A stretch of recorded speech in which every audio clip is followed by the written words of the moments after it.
Today's about setbacks. Today's about a little bit of patience. And I hit a hill right at the wrong time. Hello?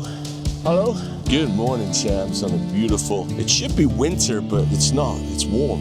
Morning here in Arizona. The sun's shining. Just got back from a trip to Europe. Happy to be home, obviously, and just about getting ready to go out to Dominican Republic. In our, whatever pursuit we're in, building a business, building a family, building, I don't know, whatever it might be, writing a book, whatever. There's gonna be moments when it doesn't go to plan. In fact, more likely than not, it never goes to plan. So what do we do? So here's a couple of things that I try and do.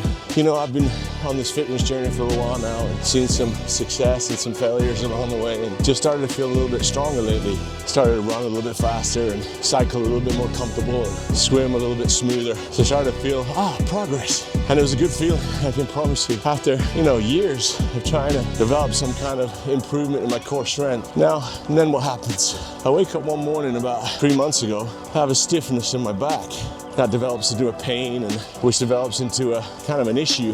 So I go get it checked out, and it turns out that my SI joint, whatever that is, has become inflamed and pinched. And so I have to start some physiotherapy to get back on track, which is, it's, as far as setbacks goes, it's not massive.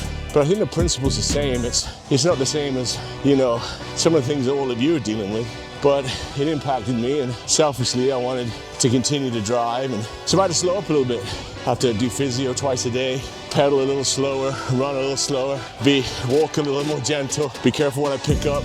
Those are little things, but they are a setback all the same. Here's some of the things that I do to help with that, overcoming setbacks. One of them, you've got to keep the long-term goal in mind. You can't lose track of that. You can't lose track of the fact that, this was never about short wins. It's always about the long-term goal. So if that was a business transaction and you get some bad news, a product design didn't quite work out the way you wanted to, a product doesn't make it through stability, we adjust, right? And you just make the long-term goals, know it's gonna make it through in the end. The second thing, establish a new plan quickly.